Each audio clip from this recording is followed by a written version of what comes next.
So today we got to talk about a forever problem, and I say forever problem because this rears its head in just about every video game. Of course, with Helldivers 2, it is being felt particularly keenly. Now, here's a quote.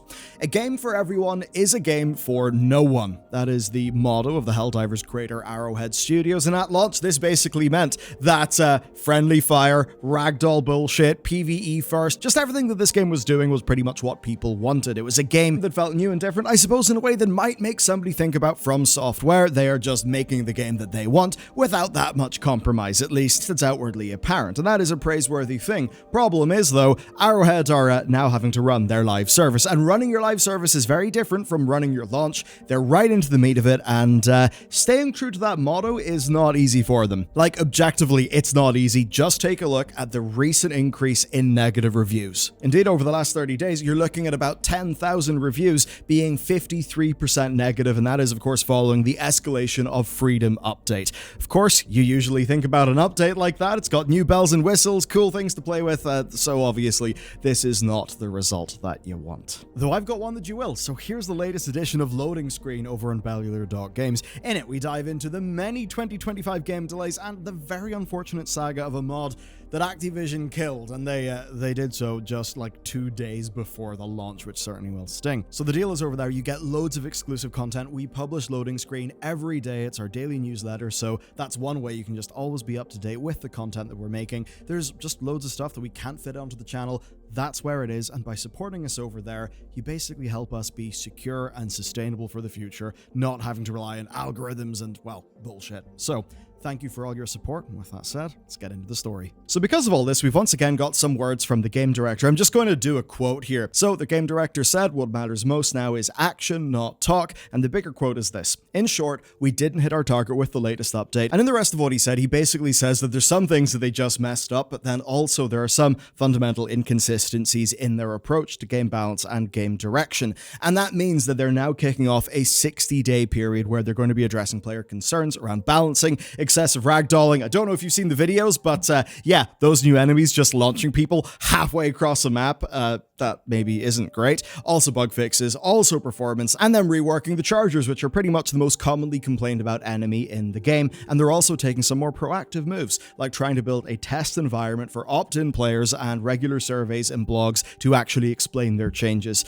Gotta say, having some sort of test environment, while the downside definitely is that you miss a little bit of novelty and surprise, there are so many games that have dodged so many landmines by having one of those, and even a decent example, and I use it because it's also a game that's been particularly embattled, it's Diablo 4. That is a game that would have dodged so many bullets had its test servers been up way earlier. But to go back to Helldivers and the complaints, most of this sparked off because of complaints in June that were around nerfs, where Arrowhead once again had nerf player options, and this just fed into the same sorts of complaints that we had around launch, where for a lot of the time, right, you do not like the tools that you're using to succeed being nerfed, especially if those are the tools that allow you to succeed at the highest level of the game. You end up just, in this case, relying on limited stratagems to kill the hardest enemies. That ends up to some players feeling like, I suppose, overly prescriptive gameplay. It ends up just not really being the fun that they want.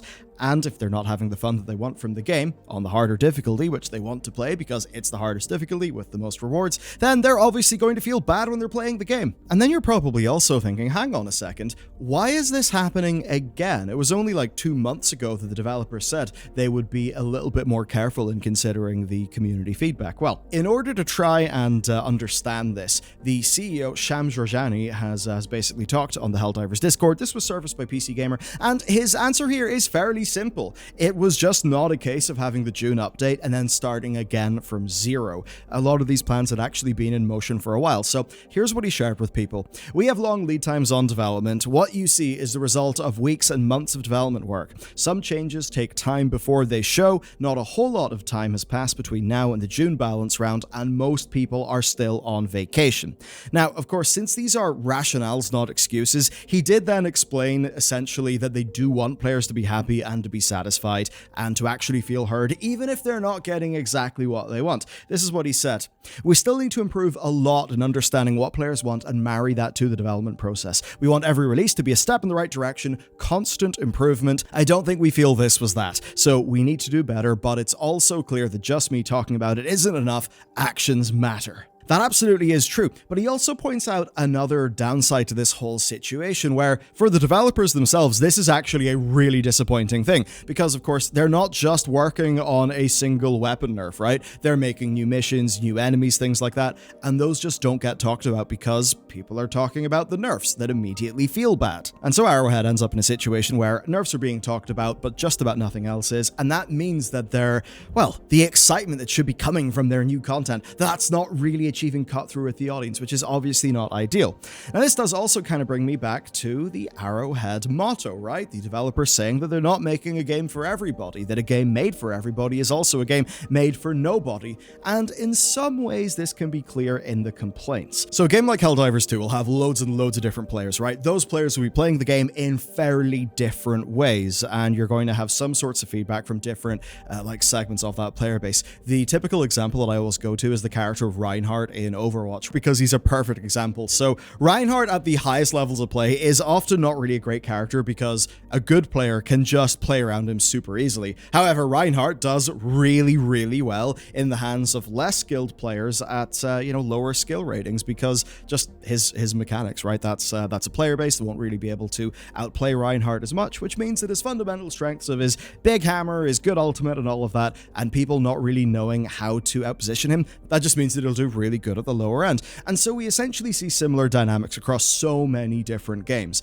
A lot of the stuff being talked about here with Helldivers 2 is fairly top-end stuff. Now, there's a reason why that actually matters the most at top-end that I'll get to soon. But a core of this problem is the game actually getting too big too fast. And that is not just me saying that, that's actually in the words of Giorgiani, right? That is in his words. He points out that their last game was released 8 years ago and the sheer volume of feedback is just completely different. So here's what he said.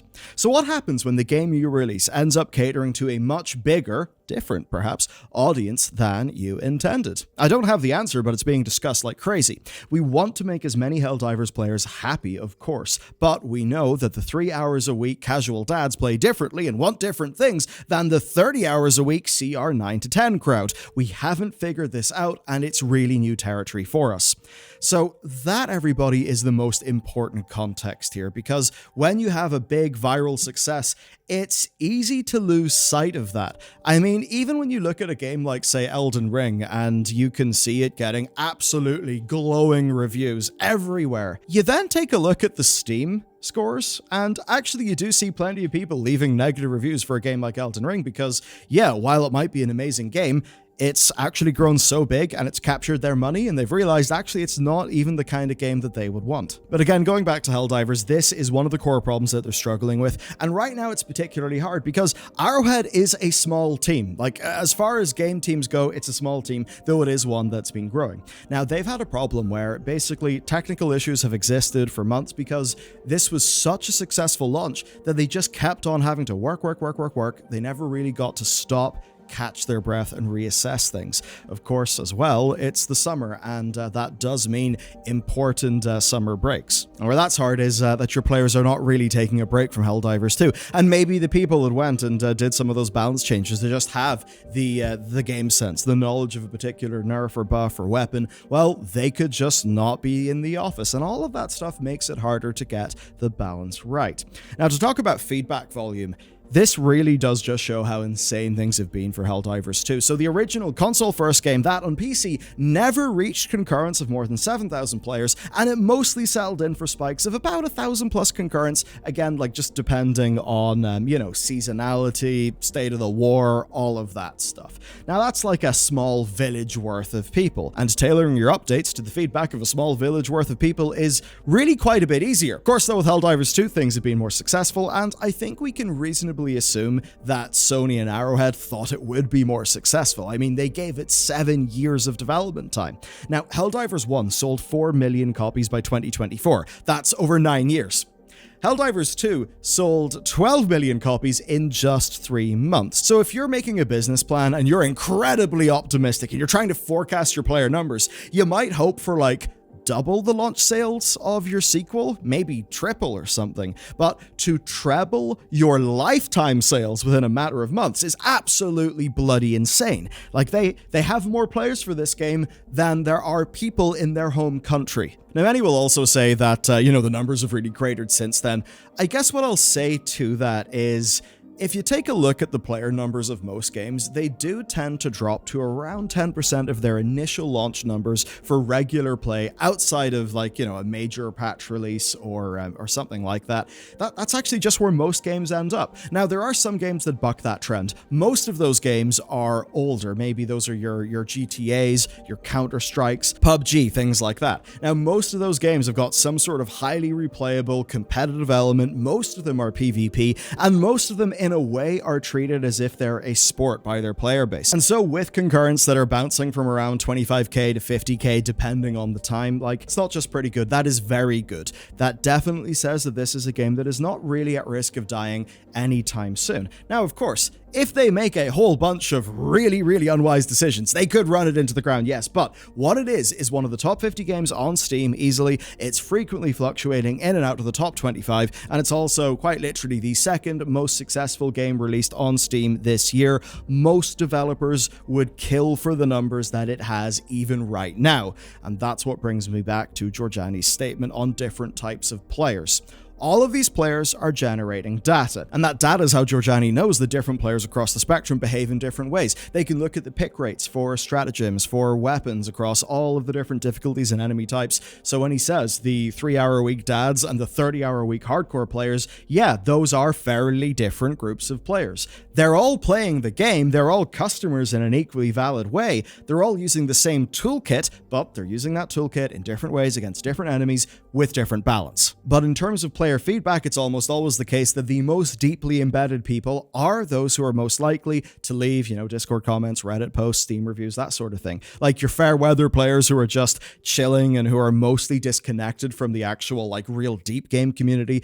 You're just not going to feel the impact of those players outside of the telemetry that they leave when they play the game. And then this leads to an effect that is seen in so many games, especially the more competitive ones, where the whole tone of the discussion is set by the the higher, maybe quintile of the player base. Now, one of the big tests for them is where the numbers are going to go. So you can see that, as of the 7th of August, you're up to 62k players. There's a new update, right? There's a reason for people to log in. That, of course, has since declined. Most recently, we've been at 36k players. So it's just a question of how low will that go? What sort of number will it actually settle in around? And then, of course, Arrowhead will be able to dive into those numbers, and they'll actually be able to work out, who are we losing more?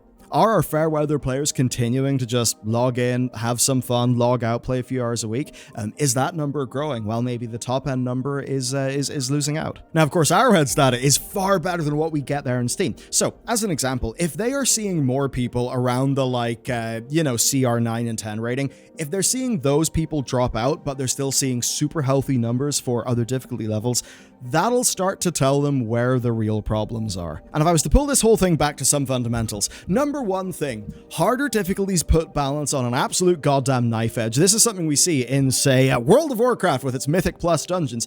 Basically, the idea there is, you're doing a dungeon, and the higher the level of the dungeon, then the more of a multiplier there is on the health and damage of your enemies. Now, for a lot of time, that's basically okay. However, that then scales to the point where, in order to get past mechanics, because their numbers have just been tuned up so hard, what you end up doing is having to sort of do little workarounds and sort of almost break the game via creative use of game mechanics. Sometimes that's fun, sometimes it feels like bullshit, and it's just not enjoyable. But Blizzard will always run into a problem where if they balance things perfectly around those people playing at the hardest difficulties, well, they have a problem, because that's the same class played by everybody else who's playing the game. And I think that's one of the key things they're going to be finding here with Helldivers. And I guess what it seems to me is that for a lot of people, they want that power fantasy, and for them, right? For them, the power fantasy is, if they mess up on the hardest difficulty level, they will be punished and they will be killed. But perhaps what they don't enjoy is feeling like they don't have tools that are particularly capable. This is a meme that I've seen going around, right? The gameplay the devs want, and it's a very Starship Troopers like Helldiver shot, right? And then the other one is the game that players want. and it's Doom. And I actually think that that may even be a more profound comparison than people think, because you look at Doom and you think about Doom 2016, right? Doom 2016 was way more forgiving than Doom Eternal. It was, I think, more open-ended to like player self-expression. But when you look at, say, the specific balance of like your health, the amount of ammo you can actually store for a gun and things like that in Doom Eternal, what you basically find is Doom Eternal is a first-person shooter character action game. And that's actually really different from Doom 2016. Doom 2016 felt like an utter, insane, just power fantasy all the way. Whereas in Doom Eternal, you do feel like you are more playing the developers', I suppose, rather prescriptive design. And that actually means that there are ways in which I could say that Doom Eternal, in my head, seems to be a better designed game, but I actually think I enjoyed Doom 2016 more than Doom Eternal. And maybe that is the core of things here.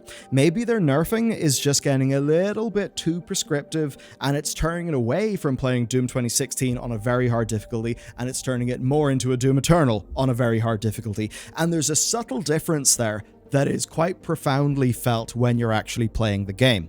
I think it's also notable that there's another third-person game with co-op elements on the horizon that involves killing bugs, and that's Space Marine 2. Space Marine 2, of course, is a game that is entirely, I think, calibrated to giving you that Doom 2016 style power fantasy.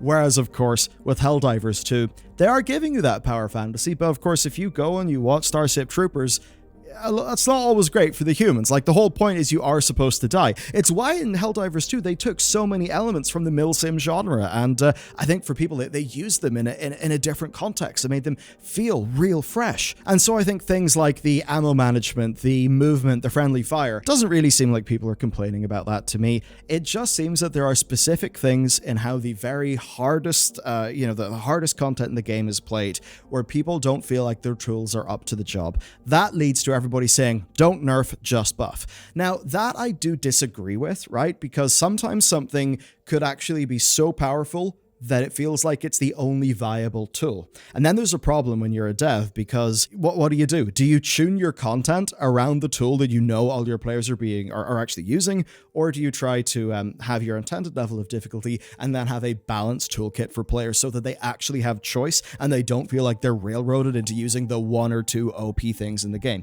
So no, I do think the nerfs are good, because you see, if you only buff, then what happens when your weapons are too strong and your enemies are just melting? Then they gotta buff the enemies, and then you end up in an arms race where everything's getting buffed all over the place, everything becomes super capable, and suddenly your gameplay is just on a knife edge. You can die super quickly. Again, like, this is my MMO brain turning on here. This is a problem that World of Warcraft has had with healing for a very long time. So look, no, buffs are good, nerfs are good, they're all just tools in a developer's kit. What matters is how they actually use them, and I think here with Helldivers, they've just not been able to communicate the value of nerfs. I think that's one thing. They've also done nerfs that haven't really felt well calibrated to players because they don't feel like they have other alternative tools to actually fill that gap in a way that is as satisfying. And basically what I think they need is some sort of test realm, test servers, something like that, test balancing. I don't know if they just open up, in-game some sort of like test planet where you can go and play, I don't know, basically like a sort of a test realm thing within the Helldivers client. I don't really know.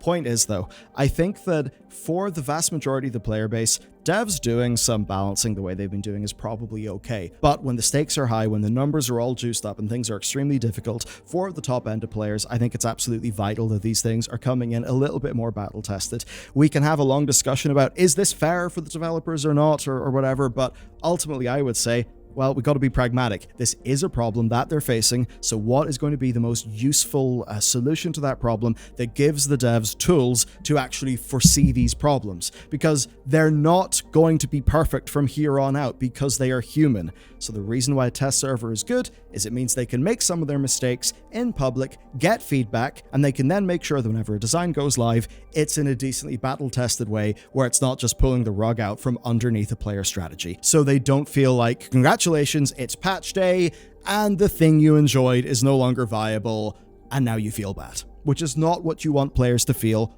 on a patch day.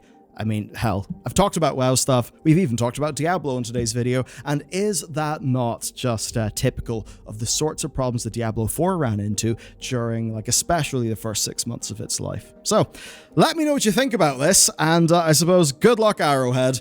Live services are really damn hard.